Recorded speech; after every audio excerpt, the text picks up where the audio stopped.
Welcome to Quays News. It's Wednesday, February 12th. I'm Seb Sargent. And I'm Livia Gregor. And here's what's ahead on today's programme.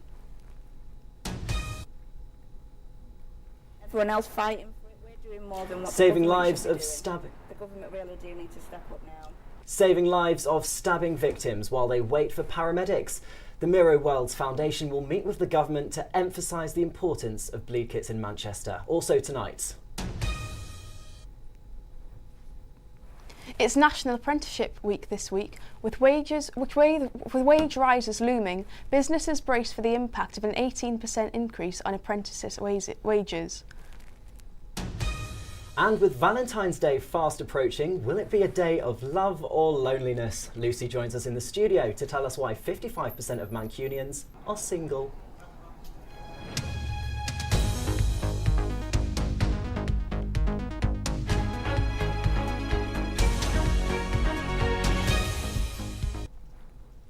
First tonight, a Greater Manchester mum is raising awareness for new knife crime bleed kits set up around the city. Kelly Brown set up the Miro's World Foundation in honour and tribute to her 16-year-old son. Ramiro West was stabbed in Manchester in September 2021 and died from his injuries. Since its foundation, the charity has since installed 60 bleed kits which provide life-saving equipment in the event of a stabbing.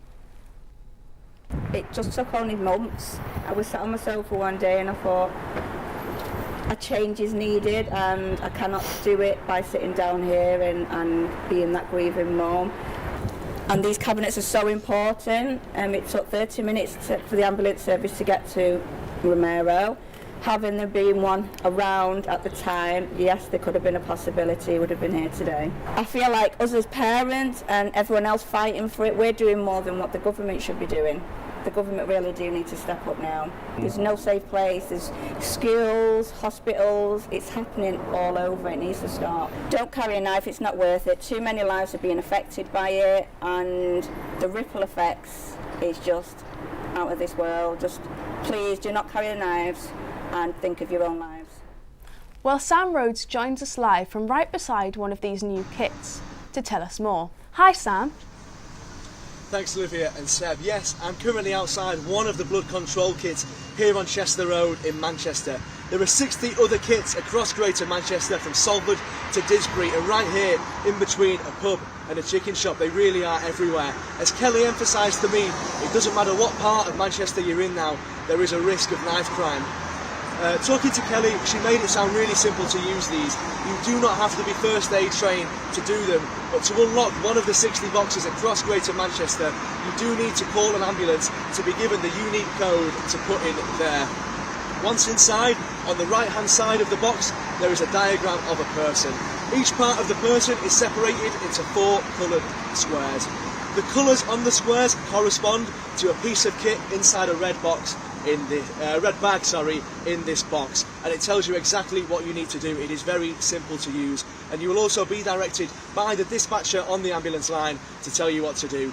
It is used before the ambulance gets there to try and stem the bleeding, and she emphasised once again that you do not need to be first aid trained to do this. And she has seen or heard of a case study in Withington Village where the kit was used after somebody was stabbed 4 times. Somebody from a pub came out and used all 4 parts of the kit on the unfortunate victim, but it did save their life.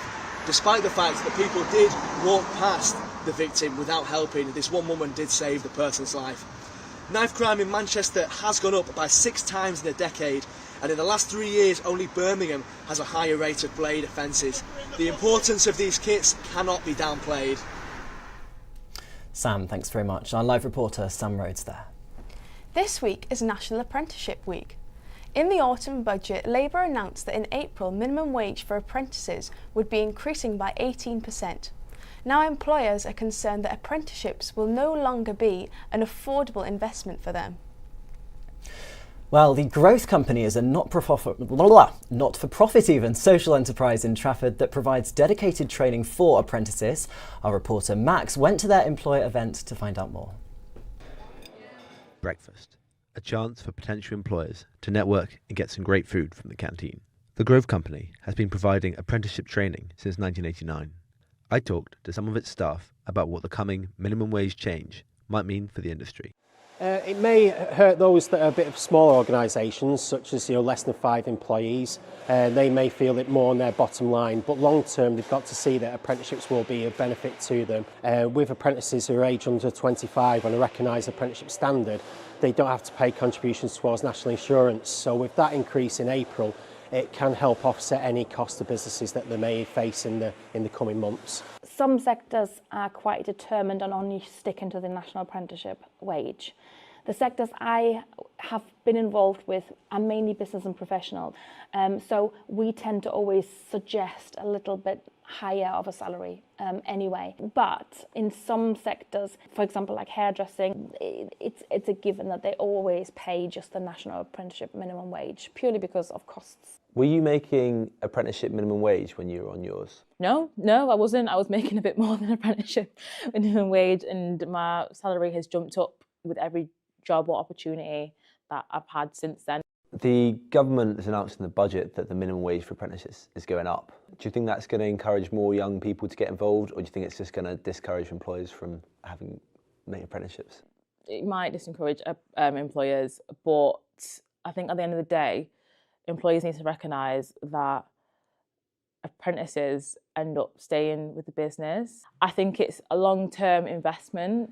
So for me, example, I've been here 3 years and I don't really see myself going anywhere else. While recent changes may cause challenges, the rate of apprenticeship uptake has actually increased slightly in the last year, and events like National Apprenticeship Week can only help to keep that trend going. Now, a recent study has shown that over 700 hospitality businesses closed in the final months of 2024 in the UK, as more people are choosing to save money and eat in. Well, there's a turn up for the books. Jessica Blissett has more. A new study found that 35% of consumers intend to cut back on their dining and drinking expenses this year. But the Blackfriar pub is trying to combat this decline with their annual Pie Festival. So the Pie Festival is something that we do kind of in the January and February, the months that are a little bit tighter for people after Christmas, when they're feeling the effects of that, when they're waiting for the first few paydays of the new year. It's a way of us giving back a little bit, and yeah, hopefully it gets lots of new people in that haven't already tried. Any particular reason why you kind of do the festival? Or Well, I guess we just go pies to be fair. And it's great for January because, everyone's a bit skin off West Salt. very true. We're really lucky that the more people get to know about us, we feel that dip less and less. It is in hospitality generally, they are quiet months. A lot of places will do a sort of flat discount.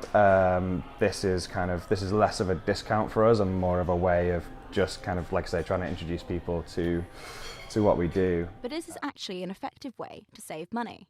I asked a couple of people what they thought. So if a restaurant has a specific deal on and you hear about it, do you think you are more likely to go, or is it just kind of a marketing scheme? I personally, it kind of depends on what kind of restaurant it is. I think so. I think after December we're all feeling like the price crunch, if you get what I mean, of Christmas, of birthdays, anything. So I think, especially as a student, I think that would definitely drive me in more than anything else. Yeah, definitely. Why? Well, just because, it's easier. It's sort of easier to get people together and it's just less expensive. If you also want to save money, this February, there are lots of deals available throughout the Greater Manchester area. Jess Blissett, thank you. God, that's made me quite hungry. I don't know about you, Olivia, but I quite like a chicken and mushroom. Oh, well, it's got to be corned beef for me.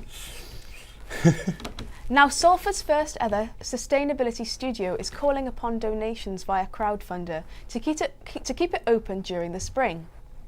Yes, the unique initiative named Replay offers a range of paid-for and free creative workshops for children and the local community, using recycled and scrap materials to create something new. It aims to promote creative and sustainable learning. Following a sharp rise in the costs over the winter months, the studio is asking for support from the community to enable it to remain open and continue providing beneficial services to young people. Our reporter Ben went and met Faye, one of the founders of the operation.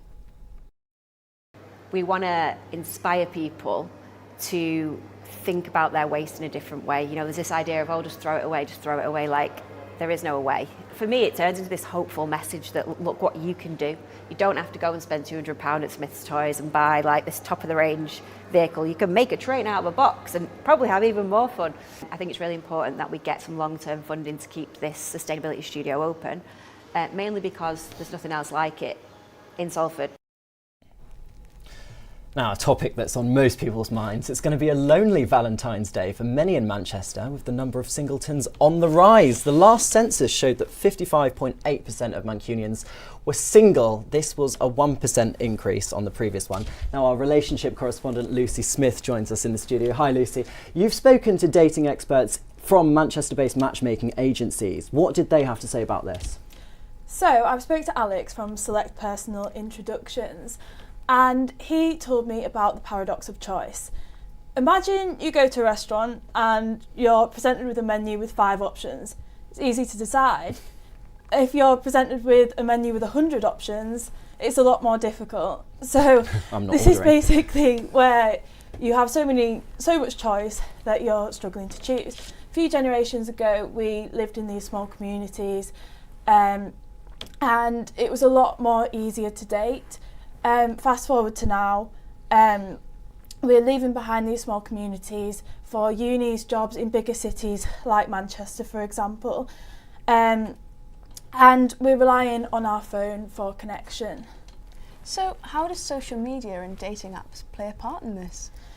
So I spoke to Nicole Ford as well, who's from Matchmaker UK, and she said that a lot more people now are superficial. They're looking and deciding on whether they want to go on dates with people, judging from photos or descriptions, like on dating apps, you know, swiping left or right just from one picture that they've seen, rather than meeting people authentically and actually determining if they are right for them from that, and basically just seeing if people are always thinking, is the grass greener? Which in a lot of cases it isn't. The true test of Tinder. Exactly. And I think if we were to look at how people used to date, we'd see a decline in the statistic. Thank you, Lucy. Let's see what the people of Manchester had to say about this.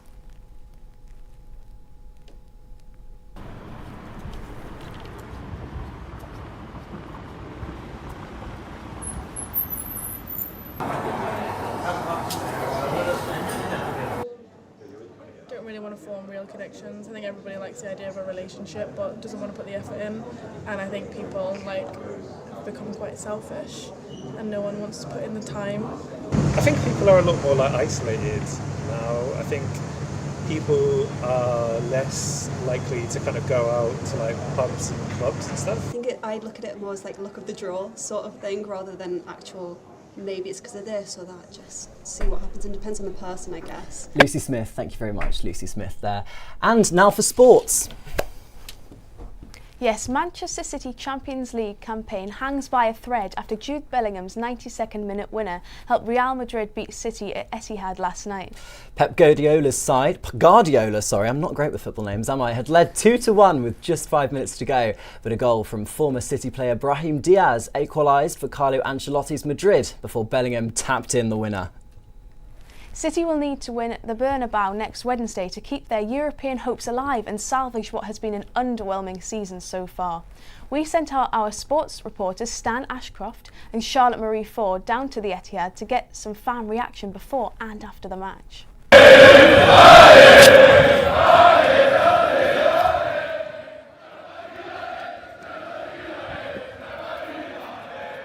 What do you think the score is going to be today?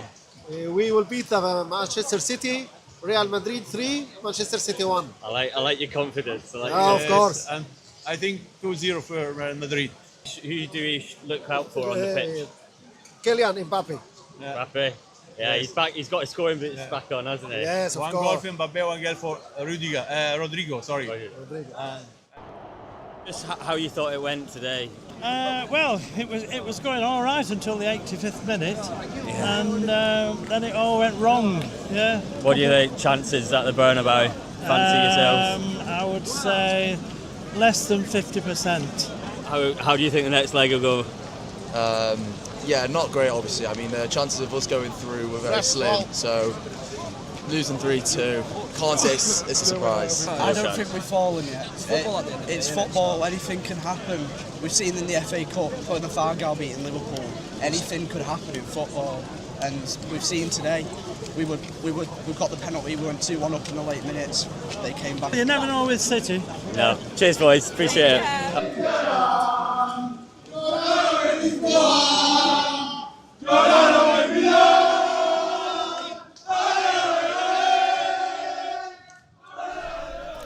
Thank you, Stan and Charlotte. Certainly some happy Madrid fans in Manchester, although I'm not sure I can say the same for the City fans on the tram home.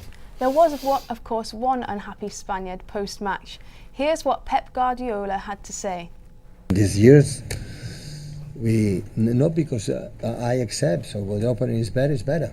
So, but in the moment I'm not able. I said months ago I'm not good enough, to give something to the composer to this kind of situations. But it happened many times. This is the truth. Not a problem, but it's all of us. For me, it would be easy to say no and blame one player, specific player, or blame whatever. That is ridiculous. So it's not. That doesn't work. It's all of us. Me the fault. On the red side of Manchester, Manchester United will travel to London for their Premier League game against Tottenham Hotspur on Sunday. Both teams have struggled this season as the teams battle it out in 13th and 14th place. Elsewhere in rugby union, Sale Sharks will be fighting to qualify for the quarter-finals of the Premiership Rugby Club as they take on Newcastle Falcons in a must-win Northern Derby. The match takes place at the Salford Community Stadium on Sunday afternoon. Well, that's just about all we've got time for today. We'll be back next week with a live Quays News Radio broadcast. Until then, you can keep